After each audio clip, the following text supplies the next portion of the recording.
करो स्टार्ट में। हाँ करो आप। बोलो शेराली माता की जय। बृहस्पति जी बोले, हे ब्रह्मा जी, आप अत्यंत बुद्धिमान सर्वश्रेष्ठ और चारों वेदों को जानने वालों में श्रेष्ठ हो। हे प्रभु, कृपा कर मेरा वचन सुनो।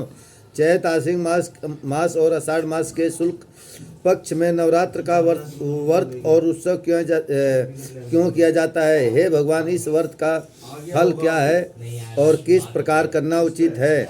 और पहले इस व्रत को किसने किया है, सो विस्तार से कहो। बृहस्पति जी का ऐसा प्रश्न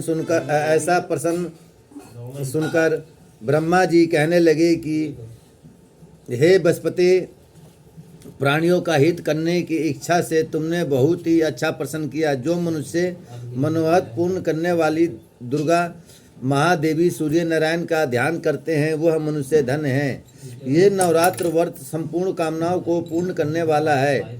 इसके करने से पुत्र चाहने वाले को पुत्र, धन चाहने वाले को धन, विद्या चाहने वाले को विद्या, सुख चाहने वाले को सुख मिल सकता है।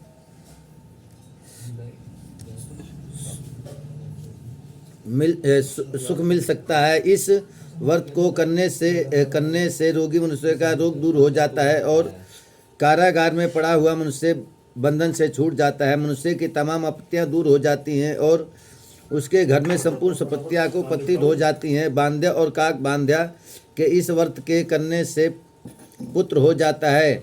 समस्त पापों को दूर करने वाले इस व्रत के करने से ऐसा कौन सा मनोरथ है जो सिद्ध नहीं हो सकता? जो मनुष्य इस अलंबे मनुष्य देह को पाकर भी नवरात्र का व्रत नहीं करता है, वह माता पिता की सेवा से विमुख होकर पाप का भागी होता है और वह अनेक दुखों को भोगता है। उसके शरीर में अनेकों उत्पत्तियां उत्पन्न हो जाती हैं और वह संतान का सुख भी नहीं पाता है। इस प्रकार वह मूर्ख अनेक दुखों को भोगता है।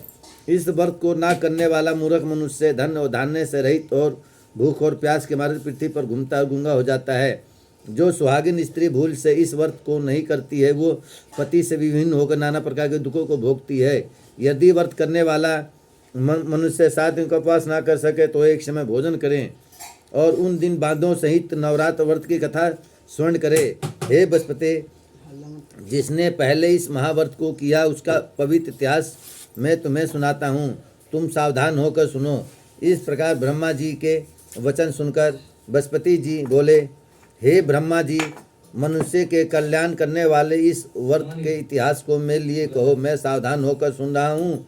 आपकी शरण आए हुए मुझ पर कृपा करो और कृपा करो। ब्रह्मा जी बोले, पित नाम के मनोहर नगर में एक सुनात नाम का ब्राह्मण रहता था। वो भगवती दुर्गे का भक्त था।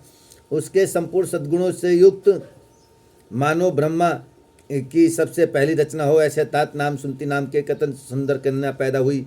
वह कन्या सुनती अपने घर के बाल कपन में अपनी सहेलियों के साथ कीड़ा कहती हुई इस प्रकार बढ़ने लगी जैसे सूर्य पक्ष में चंद्रमा की कला बढ़ती है।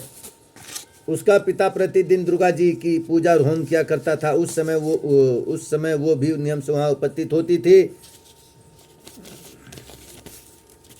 सुमति अपने सखियों के साथ खेलने लग गई और भगवती पूजन उपस्थित नहीं हुई।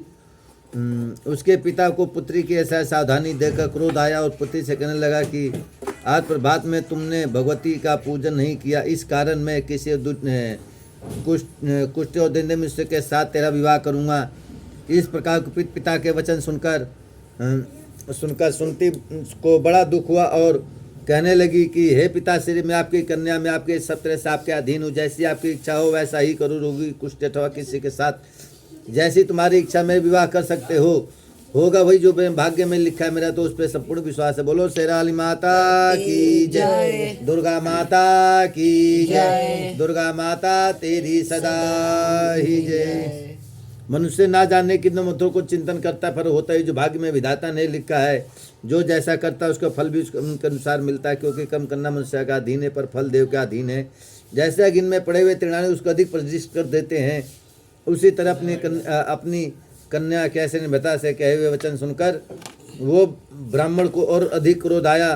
तब उसने अपने कन्या का विवाह एक कुष्ठ के साथ कर दिया और क्रुद्ध होकर पुत्री से कहने लगा कि जाओ जाओ जल्दी जाओ। अपने कर्म का फल भोगो, देखे केवल भाग्य भरोसा रह के क्या करती है। बोलो शेराली माता की जय, दुर्गा माता की जय, दुर्गा माता तेरी सदा ही जय। इस प्रकार से कहे हुए पिता के कटु वचनों को सुनकर सुमति को अपने मन में विचार करने लगती है कि और मेरा बड़ा दुर्भाग्य है जिससे मुझे ऐसा पति मिला। इस तरह अपने दुखों का विचार करती हुई वह सुमति अपने पति के साथ वन को चली गई और भयावह शुल्कायुक्त उस स्थान पर उन्होंने बड़े कष्ट के साथ रात व्यतीत की। उस गरीब बालिका की ऐसी दशा देखकर भगवती पुण्य पुरुष के प्रभाव से प्रकट होकर सुमति से कहने लगी कि हे दीन ब्राह्मणी, मैं तुझ पर प्रसन्न हूँ, तुम जो चाहे वरदान मांग सकती हो, मैं प्रसन्न होने पर मनवासिक फल देने वाली हूँ। इस प्रकार भगवती दुर्गे का वचन सुनकर ब्राह्मणी कहने लगी कि आप कौन हैं जो मुझ पर प्रसन्न हुई हो, ये सब मेरे लिए और अपना कृपा दृष्टि से मुझ दीनदासी की कृतार्थ करो। ऐसा ब्राह्मणी का वचन सुनकर देवी कहने लगती है कि मैं आदि शक्ति हूँ, मैं ही ब्रह्मा विद्या सरस्वती हूँ, और प्रसन्न होने पर दुख को सुख प्रदान करती हूँ, मैं प्रदान करती हूँ। हे ब्राह्मणी, मैं तुझ पर तेरे पूजन के पुष्प के प्रभाव से प्रसन्न। बोलो शेराली माता की जय, दुर्गा माता की जय, दुर्गा माता तेरी सदा ही जय।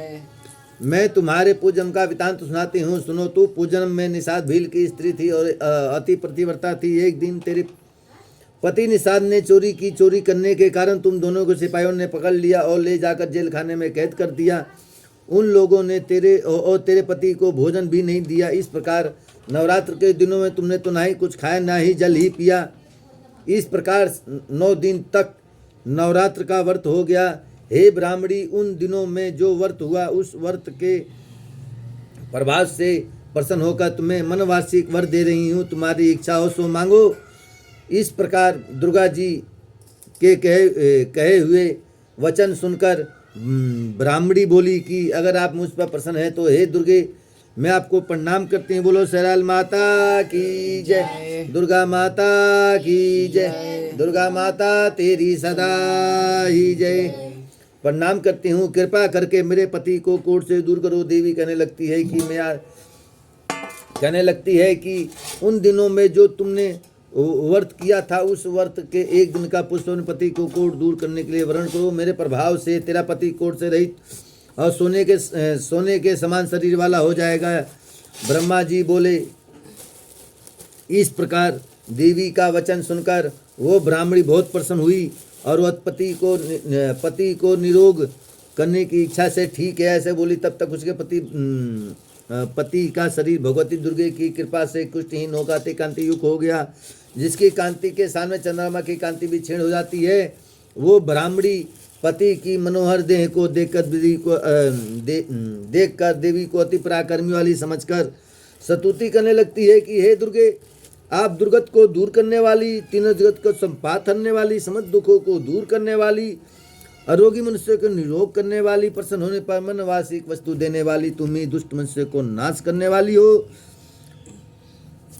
तुम ही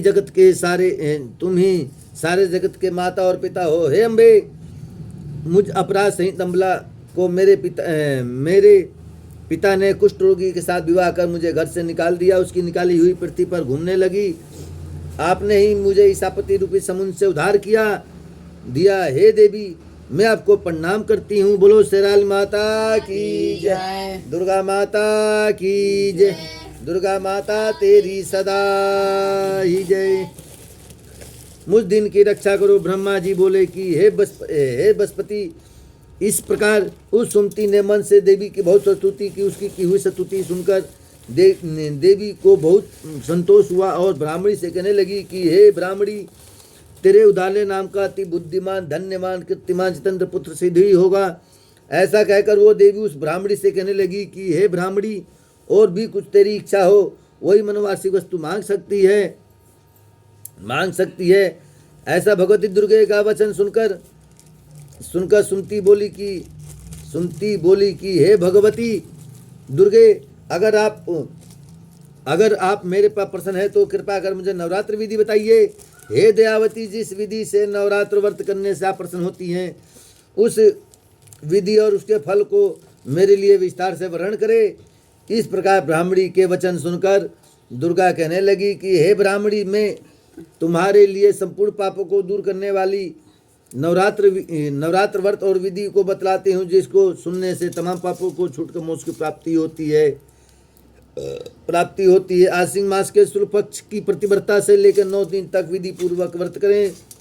यदि दिन भर का व्रत ना कर सके तो एक समय भोजन करे। पढ़े लिखे ब्राह्मण से पूछकर धस स्थापना करे। वाटिका बनाएगा उसको प्रतिदिन जल से सींचे। महाकाली, महालक्ष्मी और महासरस्वती इनकी मूर्तियां बनाकर इनके नित्य विधि सहित पूजा करे और पुष्प की विधि पूर्वक आधे दे। बिजोड़ा के फूल से आधे देने से रूप की प्राप्ति होती है। जायफल से कृति और दाग से कार्य की सिद्धि होती है। आंवले से सुख और केले से भूषण की प्राप्ति होती है। इस प्रकार फलों से आधे देकर यथा विधि हवन करे। कांड, घी, गेहूँ, शहद, जौ, तिल, बिम्ब, नारियल, दाख और कदम्ब इनसे हवन करे। गेहूँ से होम करने से लक्ष्मी की प्राप्ति होती है। खीर एवं चंबा से पुष्प से धन और पत्तों से तेज और सुख की प्राप्ति होती है। आंवले से कीर्ति और केले से पुत्र की प्राप्ति होती है। कमल से राज सम्मान और दाखों से सुख संपत्ति की प्राप्ति होती है। कांड, घी, नारियल, शहद, जौ और तिल इनसे तथा फलों से होम करने से मनवासिक वस्तु की प्राप्ति होती है। व्रत करने वाला मुझसे इस विधान से होम कर आचार्य को अत्यंत नम्रता के साथ प्रणाम करे और यज्ञ की सिद्धि के लिए इन्हें दक्षिणा दे। इस महाव्रत को पहले बताई हुई विधि के अनुसार जो कोई करता है उसके सब मनुष्य सिद्ध हो जाते हैं। इसमें तनिक भी संदेह नहीं। इन 9 दिनों में जो कुछ दान दिया जाता है उसका करोड़ गुना फल मिलता है। इस नवरात्र के व्रत करने से ही यश में यज्ञ का फल मिलता है। हे ब्राह्मणी, इस संपूर्ण कामनाओं को पूर्ण करने वाले उत्तम व्रत को तीर्थ मंदिर अथवा घर में ही विधि के अनुसार करे। ब्रह्मा जी बोले कि हे बृहस्पति, इस प्रकार ब्राह्मणी को व्रत और विधि और फल बताकर देवी बोलो शेराल माता की जय, दुर्गा माता की जय, दुर्गा माता तेरी सदा ही जय। देवी अंतर ध्यान हो गई। जो मनुष्य या स्त्री इस व्रत को भक्ति पूर्वक करता है वो इस लोक में सुख भोग कर अंत में दुर्बल मोक्ष को प्राप्त होता है। हे बृहस्पति, इस दुर्बल व्रत का महात्म मैंने तुम्हारे लिए बतलाया है। ऐसा ब्रह्मा जी के वचन सुनकर बृहस्पति जी आनंद के कारण रोमांचित हो गए और ब्रह्मा जी से कहने लगे कि हे ब्रह्मा जी, आपने मुझ पर अति कृपा की जो अमृत के समान इस नवरात्र के व्रत का महात्म सुनाया। हे प्रभु, आपके बिना कौन इस महात्म को सुना सकता है। ऐसा बृहस्पति जी के वचन सुनकर ब्रह्मा जी बोले कि हे बृहस्पति, तुमने सब प्राणियों का हित करने वाले इस अलौकिक व्रत को पूछा है, इसलिए तुम धन्य हो। यह भगवती शक्ति संपूर्ण लोकों का पालन करने वाली है। इस महादेवी को प्रभात को कौन जान सकता है। बोलो शेराल माता की जय, बोलो काली माता की जय, सूर्य देव की जय, शिव गुरु की जय, लक्ष्मी माता की जय, गणेश भगवान की जय, सरस्वती माता की जय, कृष्ण भगवान की जय, राम लक्ष्मण सीता की जय, धरती माता की जय, भैरव बाबा की जय। जय हो जय।